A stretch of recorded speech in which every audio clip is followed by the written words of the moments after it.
बिस्मिल्लाहिर्रहमानिर्रहीम। अस्सलाम वालेकुम नाज़रीन, आप यूट्यूब चैनल देख रहे हैं। मैं इमरान खान हूँ। ये बहुत इंपॉर्टेंट वीलॉग है, लेकिन सबसे पहले एक बारीक वारदात डाली जा रही है पाकिस्तान के मीडिया पे।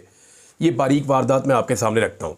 ये पहली दफ़ा नहीं हो रहा, ये पहले भी होता रहा, ये बार बार करते रहे और यही हथकंडा अब इमरान खान के ख़िलाफ़ भी इस्तेमाल कर रहे हैं।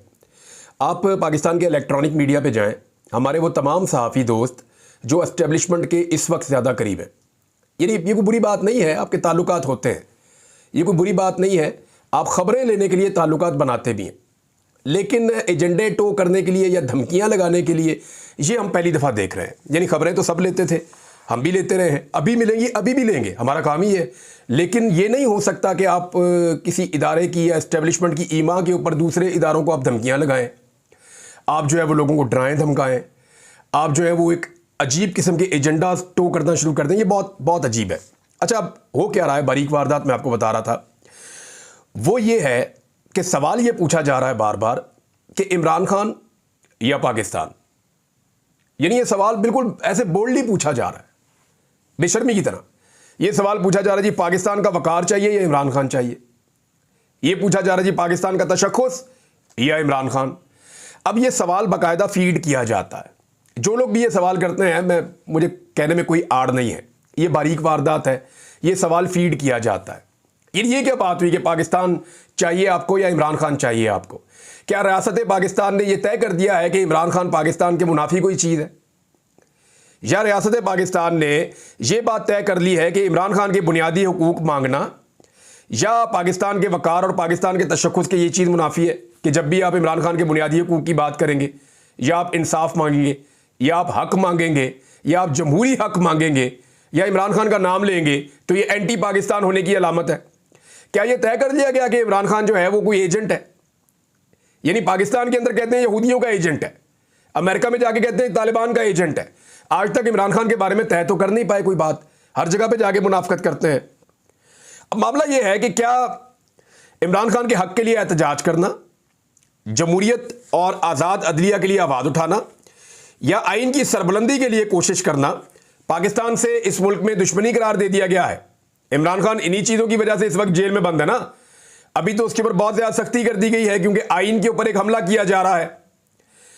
अब मैं आपको एक दो चीज़ें बताता हूँ, एक मिसाल भी आपको देता हूँ मैं। मिसाल के तौर पे पाकिस्तान किसने बनाया था? पाकिस्तान की आवाम की अक्सरियत ने फैसला किया, एक मुल्क बन गया। अब वो अक्सरियत उस मुल्क की मालिक है। उसी मुल्क की अक्सरियत ने फैसला किया कि इस मुल्क को चलाने के लिए जो आदमी हमें चाहिए वो इमरान खान है। आपने उठा के उनके हवाले कर दिया जिनको अवाम नहीं चाहते थे कि इनसे मुल्क चलवाया जाए। ये है ना बात, सिंपल ये है कि ये मुल्क अवाम का है और अवाम फैसला करेंगे इस मुल्क को कौन चलाएगा। तो अवाम ने फैसला किया इस मुल्क को इमरान खान चलाएगा। अब मुल्क को चलाने के लिए एक मतंजन इकट्ठा किया गया। उन सारे लोगों का जो नैबज़दा है, उन सारे लोगों का जो करप्शन ज़दा है, उन सारे लोगों का जिन्होंने कई दहाइयों से पाकिस्तान को यहां तक पहुंचाया है, उन सारे लोगों का मतंजन इकट्ठा करके मुल्क उनके हवाले कर दिया गया। और अब सब ये कह रहे हैं कि इमरान खान का नाम लोगे तो फिर तुम पाकिस्तान के दुश्मन हो। भाई ये कैसे हो सकता है कि आप ये तय कर लें? फर्ज करें एक आदमी की गाड़ी है, वो तय करेगा इस गाड़ी को कौन चलाएगा, या कोई बाहर से आके तय करेगा जी गाड़ी ये नहीं चलाएगा ये चलाएगा? ये कैसे हो सकता है? भाई जिन लोगों का मुल्क है, जो करोड़ों लोग इस मुल्क के मालिक हैं, उन मुल्क के मालिकों ने फैसला करना है कि मुल्क कौन चलाएगा। दिस इज कॉल्ड जमहूरियत। तो लोग जब ये फैसला करते हैं कि इमरान खान मुल्क चलाएगा, तो आप ये क्यों कहते हैं कि दोनों में से एक चीज चॉइस कर लें आप? या तो आप इमरान खान को चूज कर लें या आप पाकिस्तान को चूज कर लें। क्या रियासत वाकई यहां तक पहुंच गई है? मुझे यकीन नहीं आ रहा। यानी हमें ना शुरू से एक कहानी बताई जाती थी ज़िया-उल हक के बारे में। हमारे एक अंकल हैं, मैं उनके पास एक दौर में एक बुक स्टॉल पे काम करता था, तो वो ये वाकया बार बार सुनाते थे। वो पीपल्स पार्टी के बड़े जियाले थे, तो ये वाकया मुझे सुनाया करते थे। वो ये कहते थे जनरल ज़िया-उल हक ने कौम से पूछा कि क्या आपको इस्लामी निज़ाम चाहिए? तो भाई कौम को तो चाहिए। लोगों ने कहा हाँ जी चाहिए। उसने कहा इसका मतलब है आपने मुझे मुंतखब कर लिया, यानी मैं ही आपका लीडर हूं, मैं ही रहूंगा। ये वो कहानियां में सुनाया करते थे। यानी बात कोई है, उसका मतलब कोई और निकाल लेना। हम ये नहीं कह रहे, या कोई पाकिस्तानी ये नहीं कह सकता कि जी इमरान खान नहीं होगा तो पाकिस्तान नहीं होगा। पाकिस्तान तो हमेशा रहेगा। जब कायदे आज़म नहीं रहे तो पाकिस्तान फिर भी है। और बेशुमार लोग हैं आए और गए, कब्रिस्तान भरे पड़े ऐसे लोगों से जो बहुत ज़रूरी थे। लेकिन यह बात भी एक हकीकत है कि जहां पे अवामी फैसलों को पैरों के नीचे रौंदा गया, वो रियासतें तबाह हुई, उनका नुकसान हुआ। अगर पाकिस्तान से प्यार है तो इसकी सिर्फ एक शर्त होनी चाहिए कि अवामी मैंडेट का एहतराम किया जाए। जिसको अवाम चाहे वही पाकिस्तान चलाए, जिसको अवाम रिजेक्ट करे वो पाकिस्तान ना चलाए। ये होना चाहिए उसूल। अब उसूल ये बना दिया गया कि या आपको पाकिस्तान चाहिए या आपको इमरान खान चाहिए। तो ये बारीक वारदात है जो पाकिस्तान का मीडिया डाल रहा है, और इसका सिंपल जवाब ये है कि भाई ये तो पाकिस्तान के लोग तय करेंगे ना पाकिस्तान कौन चलाएगा। पाकिस्तान हमारा है, हम पाकिस्तान के मालिक हैं। पाकिस्तान को कौन चलाएगा वो फैसला हम पाकिस्तान के अवाम करेंगे। अब इसके अंदर कोई और दो राय तो हो नहीं सकती। तो ये बारीक वारदात मीडिया की थी। आजकल मामला चल रहा था, लोगों को बेवकूफ़ बनाने की कोशिश हो रही थी, तो मैंने आपके सामने रख दिया। एक वाकया जी हुआ है बड़ा अफसोसनाक, लाहौर में। पंजाब कॉलेज है लाहौर में। ये बहुत सारे कॉलेज हैं, इनकी एक चेन बनी हुई है, दुनिया मीडिया हाउस भी इनका ही है। अब ये जो एक पंजाब कॉलेज है, मुझे इसलिए दुनिया मीडिया हाउस याद आ गया कि माजी में जब PMLN की एक लड़ाई हुई थी मियाँ आमिर महमूद साहब के चैनल से, दुनिया TV से, तो उस वक्त पंजाब कॉलेज को निशाना बनाया गया था। शहबाज शरीफ का दौर था, राणा सनाउल्लाह साहब वगैरह ने फौरी तौर पे अटैक किया था पंजाब कॉलेज पे। तो तब से लेकर अब तक बड़े अच्छे ताल्लुकात हैं दुनिया मीडिया ग्रुप के PMLN के साथ, या पंजाब कॉलेज पे उसके बाद कभी कोई प्रॉब्लम नहीं आई। तो ये दुखती रग एक तरह से आप समझ लें। वहाँ पे एक वाकया पेश आया, आज अचानक पता चला कि बहुत सारे बच्चे निकल आए हैं, बच्चियाँ निकल आई हैं, तालिबात हैं, तलबा हैं। वो कॉलेज के अंदर उन्होंने एहतजाज शुरू कर दिया और मुख्तलिफ कैंपसेस में देखते ही देखते एहतजाज शुरू हो गया। और पंजाब कॉलेज के अंदर एक आग भड़क उठी तलबा के गुस्से की, और वो सारे ये कह रहे थे कि एक हमारी साथी तालिबा है, उसके साथ रेप हुआ है, ज़्यादती हुई है, और इल्ज़ाम जो है वो कॉलेज के अमले के ऊपर लगाया जा रहा था कि जनाब छुट्टी के बाद उसको जो है वो किसी तरीके से रोका गया और उसके बाद उसके साथ ज़्यादती की गई। ये बात खुली ऐसे कि एक क्लास के अंदर एक बच्ची मिसिंग थी, जो वी न्यूज़ के ऊपर खबर छप रही है उसके हवाले से मैं आपको बता रहा हूँ, कुछ साथियों में मेरी बात भी हुई है। एक बच्ची मिसिंग थी, जब टीचर ने पूछा वो बच्ची क्यों नहीं आ रही, तो उसकी कुछ साथी तालिबात थी, उन्होंने रब्ता किया उनके माँ बाप से, तो उन्होंने रोते हुए बताया जी कि वो हमारी बच्ची के साथ कॉलेज में ज़्यादती हुई है चंद दिन पहले, और वो ICU में है और उसकी हालत ठीक नहीं है। तो उसके बाद ये बात फैल गई जंगल में आग की तरह, और हालात ये पैदा हो गए कि बच्चों ने एहतजाज शुरू कर दिया।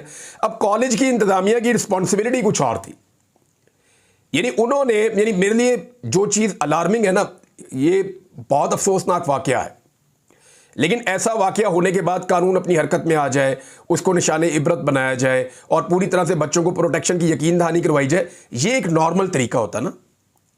लेकिन यहां पे कुछ बड़ी अजीब चीज़ें हुई। बच्चे क्लेम कर रहे हैं कि CCTV फुटेज गायब कर दी गई। बच्चे क्लेम कर रहे हैं कि उस बच्ची को और उसके वालिदैन को इस तरह किया गया कि ये खबर बाहर ना निकले। बच्चे क्लेम कर रहे हैं कि इस चीज़ को मैक्सिमम छुपाने की कोशिश की गई, और जब बच्चे एहतजाज करने के लिए निकले तो बजाय इनके कि उनको यकीन दहानी करवाई जाती, उनके ऊपर लाठियां बरसा दी गई। पहले उन्हें जो कॉलेज के गार्ड्स हैं उन्होंने गुंडों की तरह मारा बच्चों को।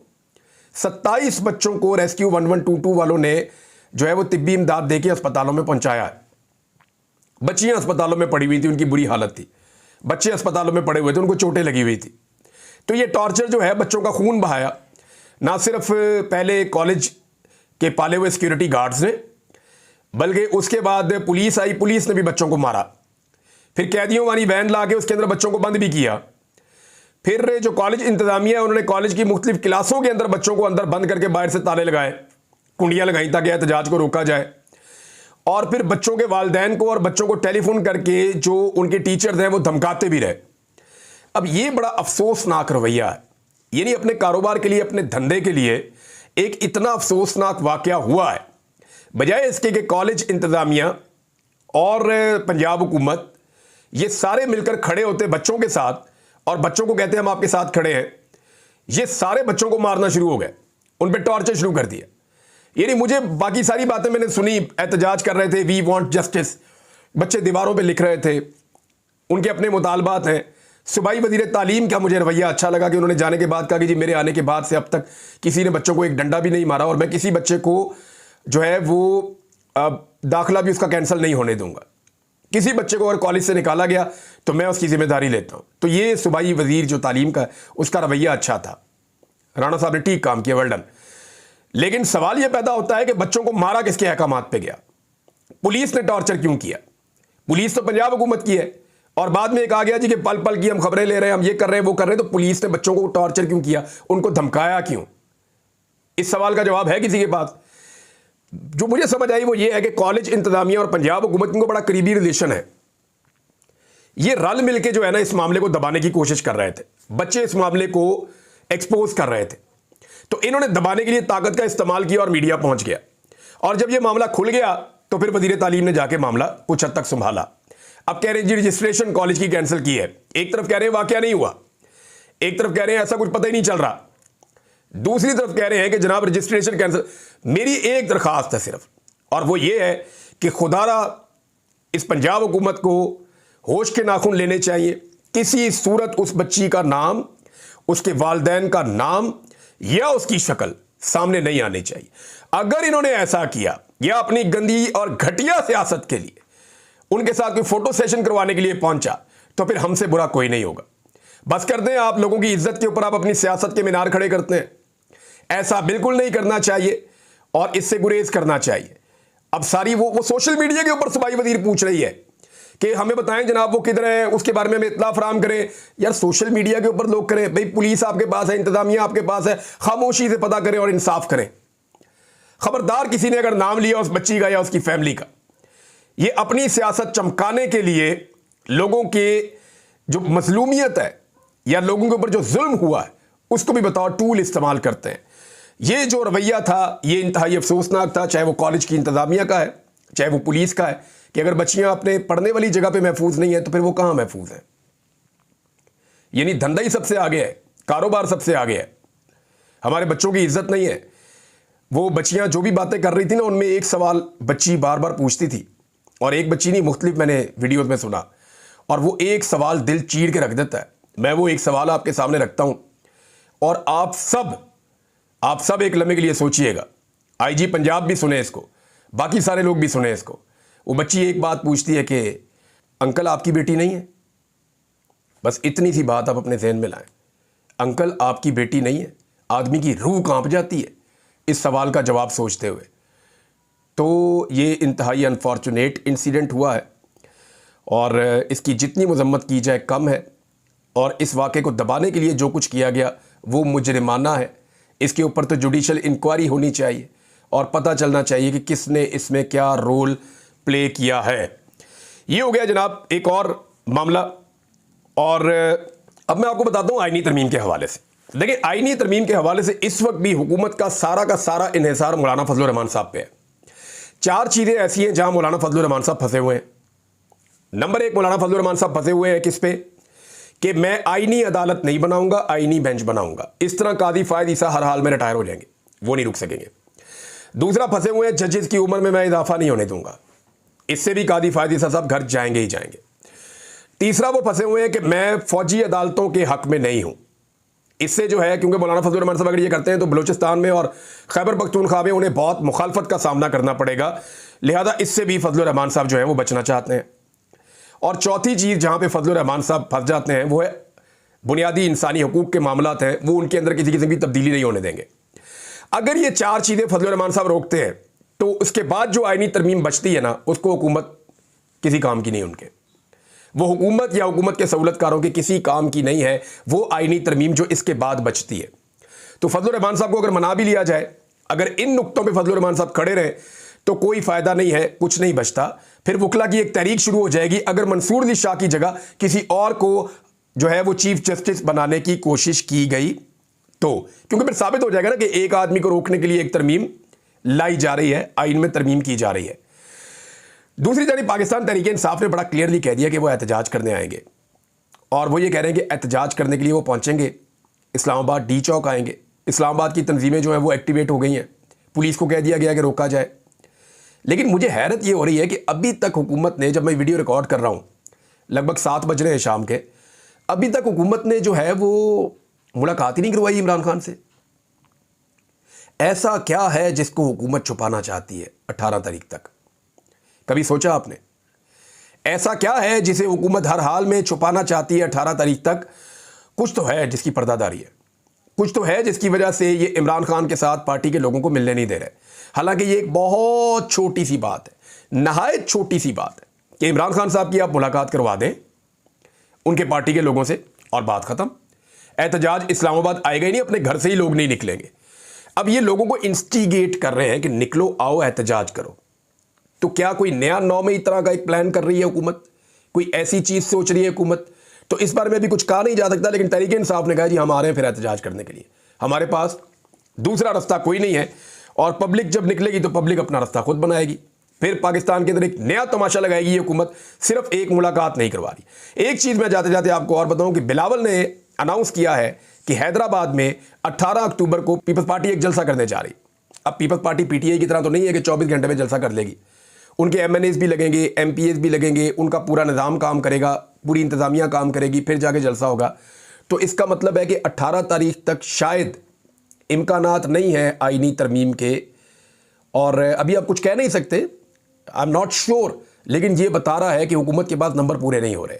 और जहाँ तक एक सेनेटर, मैंने आपको बताया था कि कंप्रोमाइज़ उनको करवाया गया है बाहर से बुलाकर, तो मैं आपको फिर इतला दे दूँ कि वो सेनेटर भी इस वक्त महफूज हो चुकी हैं और वो नंबर भी हुकूमत के हाथ से निकल गया है। यानी हुकूमत के पास से एक नंबर बढ़ता है तो एक कम हो जाता है। अभी तक हुकूमत वहीं खड़ी है, सेनेट में उनके पास नंबर कम है, कौमी असम्बली में उनके पास बहुत सारे नंबर कम है। फजलुर रहमान साहब की मदद के साथ जो तरमीम होती है वो काम नहीं आती। तो इस वक्त ये यहां खड़े हुए हैं कि फजलुर रहमान साहब वाली तरमीम जो है वो हुकूमत के किसी काम की नहीं है। और अगर फजलुर रहमान साहब के बगैर तरमीम करने जाते हैं तो नंबर पूरे नहीं हो रहे। एक एक एमएनए तोड़ने के लिए जो है वो पूरी पूरी टीमें काम कर रही हैं, लेकिन एमएनए जो हैं वो चट्टान की तरह खड़े हैं, वो टूटने से इनकार कर रहे हैं। मैंने आपको कोई नाम बताए थे जो बंदे जिनके ऊपर सबसे ज़्यादा काम हो रहा है, वो शफकत अब्बास ऐवान साहब हैं, ख्वाजा शराज साहब हैं, इम्तियाज़ चौधरी साहब हैं, सादुल्लाह बलोच साहब हैं, मुबीन आरफ साहब हैं, रियाज फतेहाना साहब हैं, आदिल बज़ीर साहब हैं, इलियास चौधरी साहब हैं, ब्रिगेडियर घुम्मन हैं, जावेद इकबाल वड़ाइच साहब हैं, अली साई साहब हैं, साहबजादा महबूब सुल्तान हैं, साहबजादा अमीर सुल्तान हैं। ये वो लोग हैं और भी लोग हैं जिनके ऊपर दबा के काम हो रहा है, लेकिन बंदे नहीं टूट रहे, बंदे काबू नहीं आ रहे और बंदों के बगैर आईनी तरमीम हो नहीं सकती। और मज़े की बात यह है कि ये रिपोर्ट भी पहुंच गई है कि अगर बंदे उठा लिए गए और बंदों को कौमी असम्बली पहुंचा भी दिया गया तो बंदों ने वोट फिर भी नहीं डालना। ये पहले भी तय हो चुका था, ये दोबारा हो रहा है कि अगर बंदे कौमी असम्बली में पहुंच गए और पाकिस्तान तहरीक इंसाफ के लोग अपोजिशन की बेंचों पर बैठे हुए तो ये बंदे किसी सूरत वोट नहीं डालेंगे, बल्कि पाकिस्तान तहरीक इंसाफ के बंदों के पास आकर इमरान खान जिंदाबाद के नारे लगाएंगे। ये मैं आपको आज बता रहा हूं और ये तय हो गया था और दोबारा भी यही होगा, क्योंकि ज़बरदस्ती ये तरमीम करवाना अब मुमकिन नहीं रहा। फजलुर रहमान साहब को ही बनाना पड़ेगा। अब तक के लिए इतने, अपना ख्याल रखिएगा, अपने चैनल का भी। अल्लाह हाफ़िज़।